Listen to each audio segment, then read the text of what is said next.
folks. It's November the 24th, 2020. Happy Thanksgiving to everyone, and I'd like to welcome everyone to the Get Outdoors with Hook Outdoors podcast for this week. This is Dan Hook, and I'm joined this morning by Evan Barker once again. We're going to discuss the conditions of the lake and what the fish are doing here at Cave Run, and after that we'll get into a little bit of Evan's recent bass tournament trip down to Green River Lake.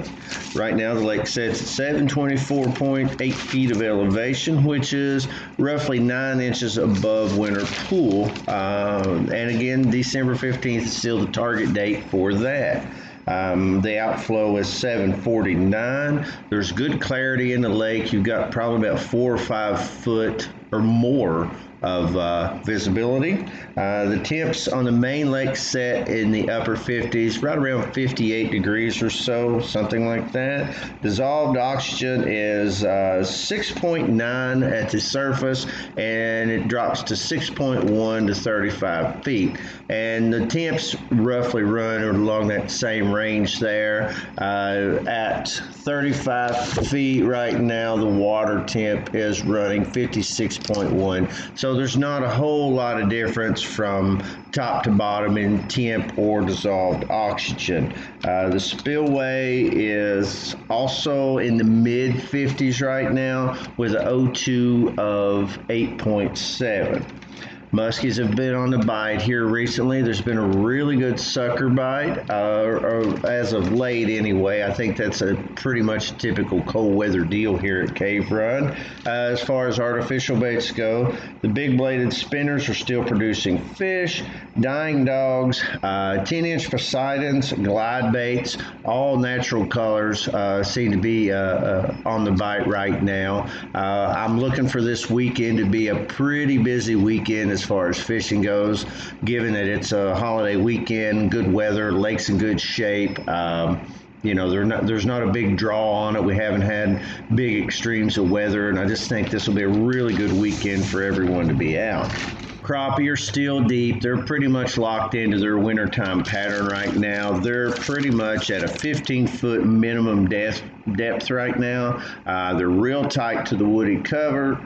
Ledges close to channel intersections are a good place to start looking, especially if you can find one that has some brush piles on it or some cover, that kind of thing.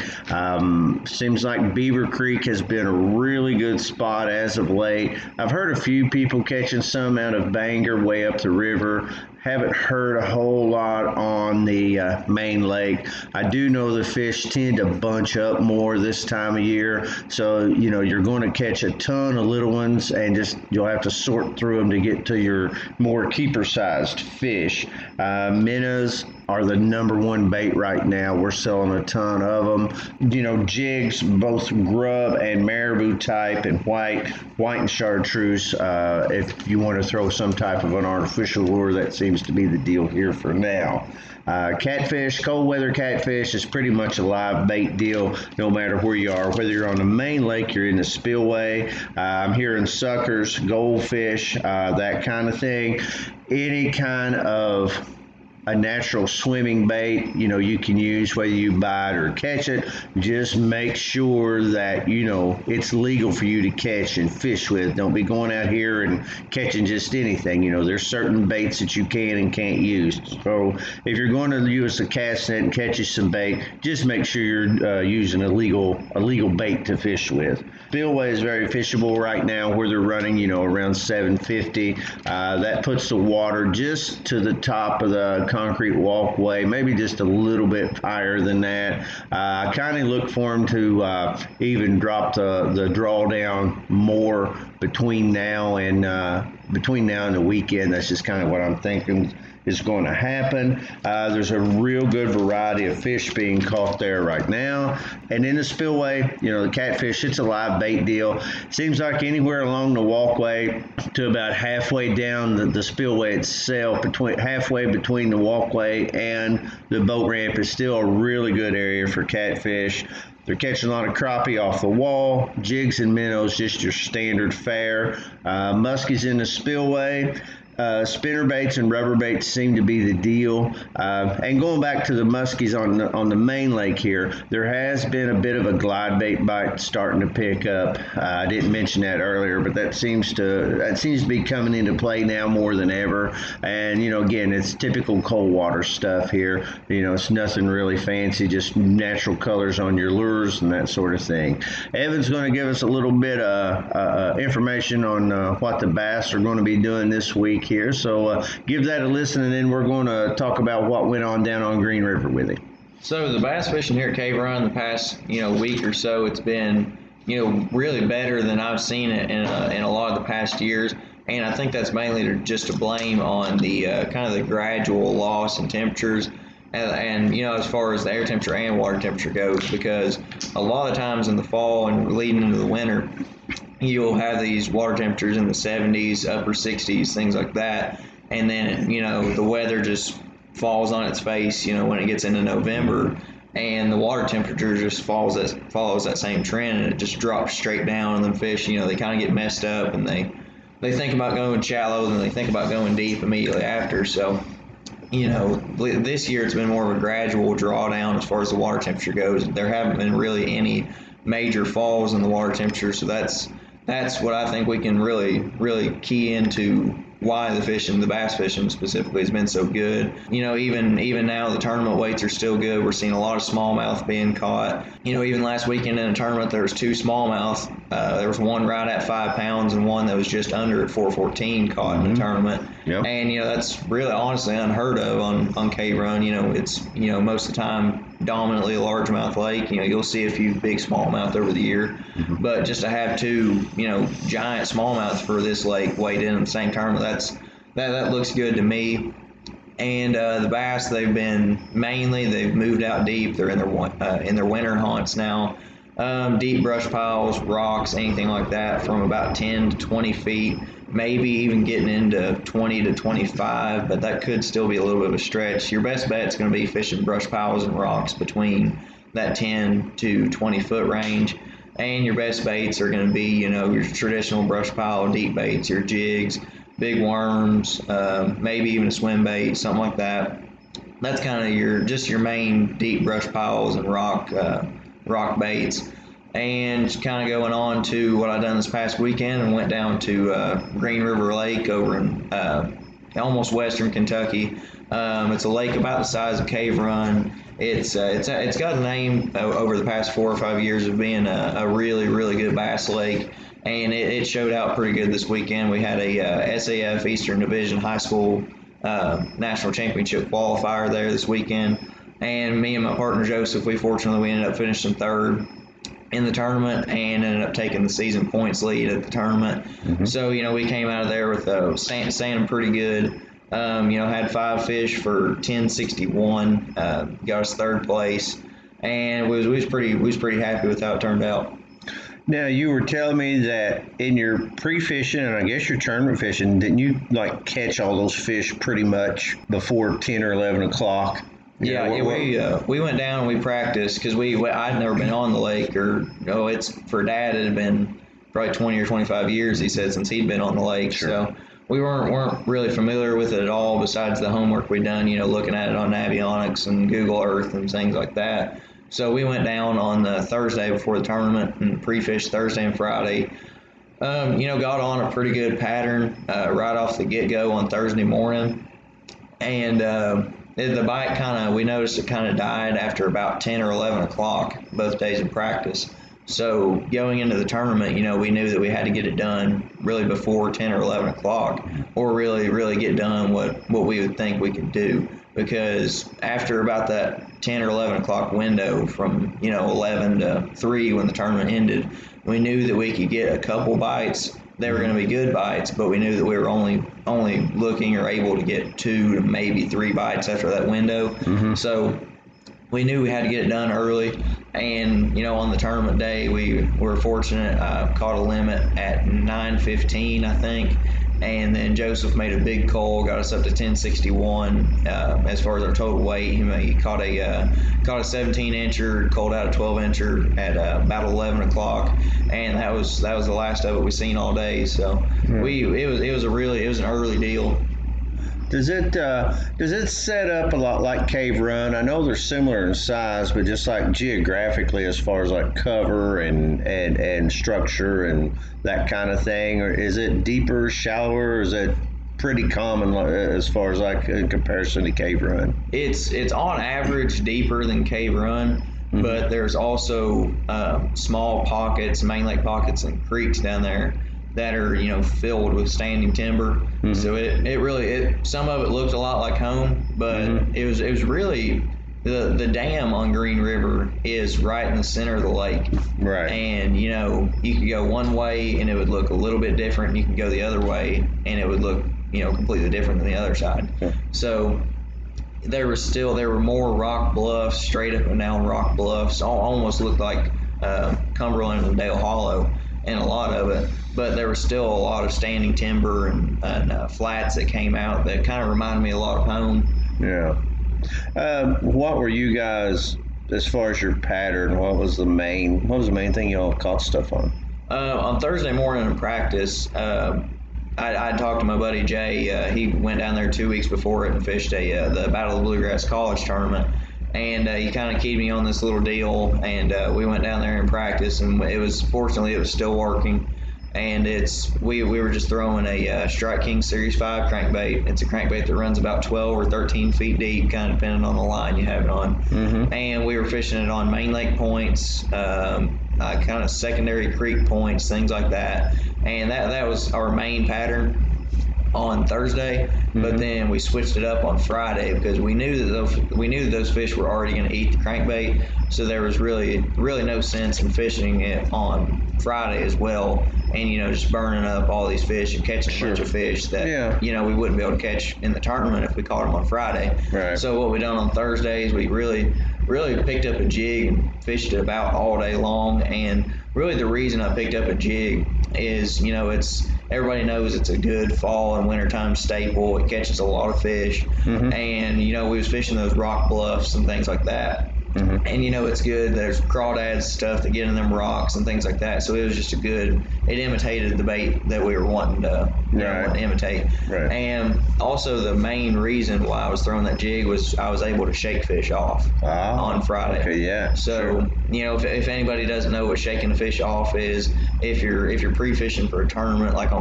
say you have a tournament on Saturday and you're out on Friday or Thursday or something like that, a couple of days before the tournament, and you don't want to burn up your fish, you don't want to catch them all, because if you catch them, in practice, you're not going to be able to catch them in the tournament. Right. So you tie on a jig or a Texas rig, something like that, Carolina rig, anything weedless that you're able to shake fish off on. And really what it is you're just fishing the jig like normal or anything like that, and you feel a bite, and it's a bite, and all you do is you just shake the crap out of your rod.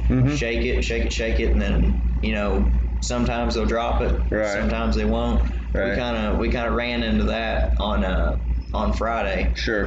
We shook off probably 20 bites between we got fishing at about 7 in the morning when we could really get seed in that daylight, and from about 7 until probably 11 we shook off probably about 20 bites, but also ended up accidentally catching 12 pounds, and didn't want to at all. But some, especially the bigger fish, when they'll eat the jig or Texas rig or something like that, you'll want to shake them off, and you'll just be shaking your rod. And after for me, after about 6 or 7 seconds of doing that, I get worried. Then I don't really want them to swallow my jig or anything like that, so then I just go ahead and set the hook on them and get them in the boat. But things like that can't really help, which we only accidentally caught, I think, 5, so it really didn't hurt us too bad. But we went back to the same areas that we practiced in, and ended up catching a lot of fish, and even caught 2.5, almost 3 pounders in the tournament that were in the exact same area that I shook fish off on Friday. So if I didn't shake those fish off on Friday, then might say that I wouldn't have caught those fish in the tournament. So that's really a big key in tournament fishing, shaking fish off. Were you finished third and everything like that? Were you top boats? Was everybody pretty much fishing about the same pattern, you think? Out of the boats we seen all day, they were fishing really similar patterns to us. I don't really know what they were throwing, but they were kind of in the same areas, sure, on almost the same kind of rock, same kind of wood cover, something like that. But you can't really see what everybody was throwing. Everybody might have been throwing a jerk bait or throwing an Alabama rig or something like that. But I did see several boats fishing kind of the same pattern that we were on. Right. And to kind of dig into more of the pattern that we were fishing down there. We'd start out first thing in the morning on just a chunk rock, almost like a bluff, but it wasn't like a straight up and down bluff rock wall, but it was just kind of that table rock, chunk rock bank that had all the creeks and things like that had points, secondary points.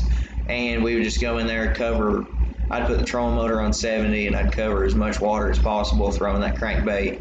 And that's really what we were on in the morning from takeoff until about 10 or 11.